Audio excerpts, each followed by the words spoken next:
Hi guys! Magandang gabi! Welcome back po dito sa Gandara Asayo Channel for Showbiz Update.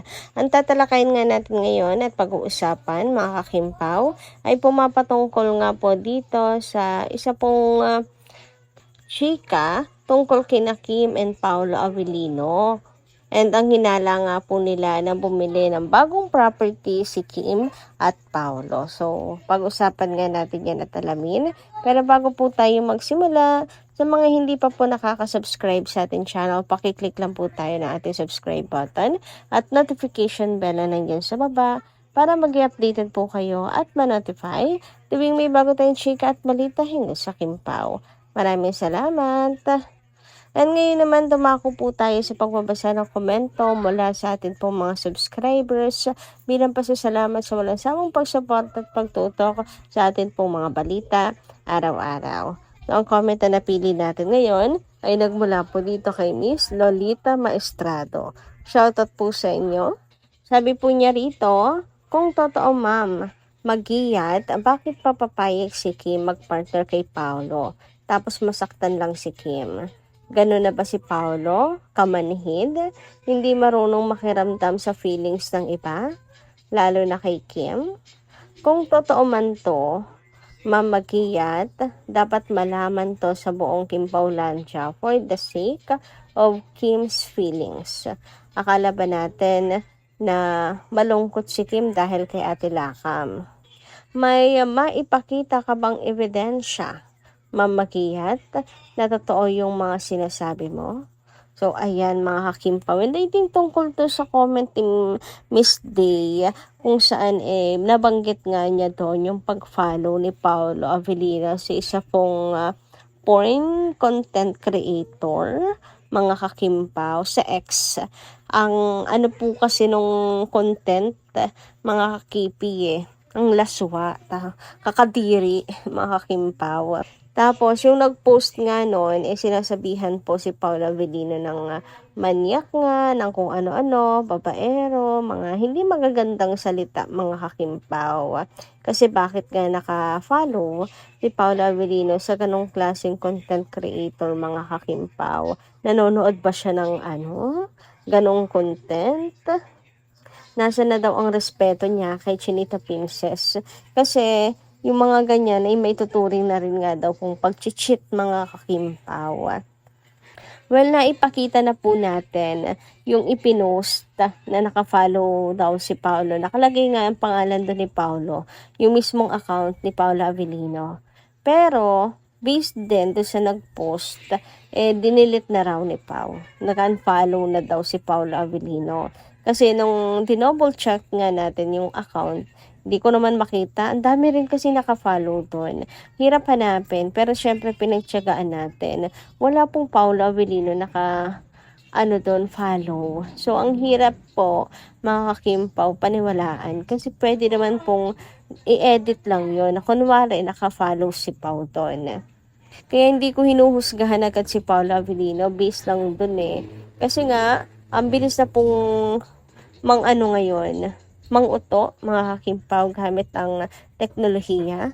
Kaya-kaya nang i-edit. And hanggang ngayon, naka-up pa rin po yan sa X yung post na yan na pinaparatangan nga si Paolo Avellino ng kung ano-ano.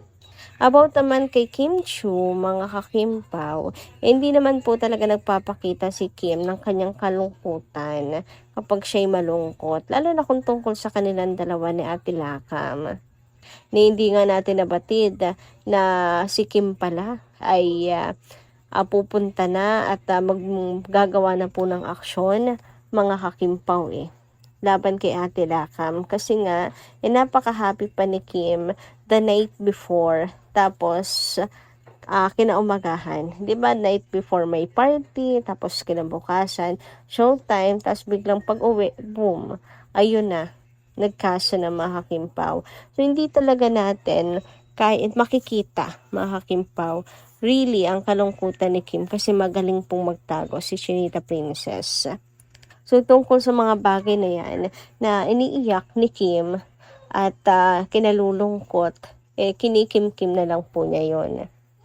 Samantala, simulan na natin ngayon mga kakimpaw, pag-usapan ang mga chika natin para sa gabing ito. And unahin na natin ang tungkol nga po dito sa project nila Kim and Paolo. So maraming nagtatanong ngayon mga kakimpaw kung may shoot ba ngayon or may shooting ba ngayon sina Kim at Paolo Avellino para sa kanilang movie.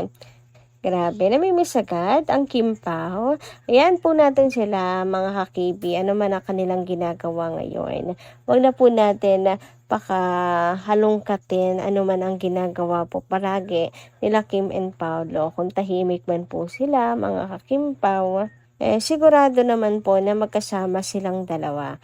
Kasi ganyan naman po parati basta both tahimik magkabilang kampo mga kakimpaw. Magkasama si Kim and Paolo. Kung nagsushooting man sila ngayon, hayaan na natin para wala rin pong spoiler, 'di ba mga kakimpaw? Well, masaya tayo kung may mga pa-BTS, ganyan. Pero hindi po para pilitin na magparamdam sina Kim and Paolo Avellino. Hayaan po natin na kami nila ng tahimik ang kanilang mga ginagawa. Samantala, sabi naman dito, saw some photos from Kim and Pao shoot earlier. And at first, akala ko ibang tao. So, ito yung nakaraan pa mga kakimpaw. The height difference threw me off. Pero, angle lang pala. Then, the videos and clearer stills confirmed it's really them. Kasi po usually kasi si Kim, naka-heels diba? Sa mga ganap nila. Sa shooting, naka-flat shoes si Kim. Kasi nga, ang role po niya dito, para sa role nila. Mas lalo tuloy akong na-excite. Kailan ba to ipapalabas? Ang tagal naman. Hashtag a perfect marriage. Pero to the point mga kakimpaw na hindi nyo agad makilala si Kim and Paolo Avellino. Ibig sabihin, very in a character ang Kimpaw. So talagang ando na po agad mga kipi yung karakter nila na aabangan mo talaga. Worth it ang effort nila Kim and Paolo Avellino and napakahusay nila para maano po yung look ng Kimpaw. Mabago and talagang ma-fit po sa kanilang mga role. O diba, alam mong maganda talaga at perfect itong magiging movie ng Kimpaw. Samantala, dumako naman tayo dito sa isang blind item na inuugnay po kay Kim and Paolo Avellino. Sabi kasi dito, The Who. Usap-usapan ngayon ng isang kilalang showbiz personality na umano'y matagal ng kasal matapos mapansin ang impormasyon tungkol sa isang property na sinasabing nakatala bilang conjugal. Dahil dito mabilis na naghinala ang ilang netizens na maaring may legal na pagsasama na ang personalidad at kanyang partner. So, sino kaya ito mga kakimpawa? Anyway, meron pong mga naghuhula na si Kim and Paolo Avellino daw po ito. Sabi nga dito, Kimpaw yan. Matagal ng issue yan. May binili ang Kimpaw ng kondo sa BGC. Conjugal property daw ang nakalagay at doon din sila nakatira kasi pinaparenovate pa ang bahay na lilipatan. So kung matatandaan nga po ninyo mga Kimpaw, ay meron pong kumalat kamakailan nga na mayroon nga daw pong binili ang Kimpaw na kondo. And mayroon pong nagkuwento na pangalan po nung dalawa ang nakalagay or nakasulat. So bakit pangalan nilang dalawa ang nakasulat kung hindi po conjugal property? So ito yung kanilang palagay or pinagbabasehan na baka Kimpaw itong nasa blind item. Anyway, sabi pa nga dito, ibig sabihin, pag-aari ng mag-asawa or conjugal partnership. Tahimik lamang sila at very low-key. Pero confirmed na raw sa mga malalapit sa kanila na matagal na pala silang kasal. Lalo pang napag-uusapan nang lumabas na may property silang binili na nakapangalan sa kanila bilang mag-asawa. Conjugal daw ito. Hindi individual. Pero syempre, walang kumpirmasyon mula sa kanila ganyan talaga, tahimik pero siguradong matagal ng planado. I think mga kakimpaw, kaya po si Kim and Paolo Avellino din ang hula ng ilan dito ay dahil dun sa sinasabing very low-key, tahimik lang ang dalawa na magkarelasyon. Kasi nga 'di ba, very low-key naman talaga rin ang relasyon nila Kim and Paolo Avellino. Tapos ayun nga, alam niyo naman ang dilulo ng mga tao, ng mga fans, lalong higit, na mag-asawa na talaga sina Kim and Paolo. So anong palagay ninyo? Sino kaya ito mga kakimpaw? So, ayun lang po muna guys ang ating update. Maraming salamat po sa inyong pakikinig. And kita-kits po tayo muli sa mga susunod natin chika.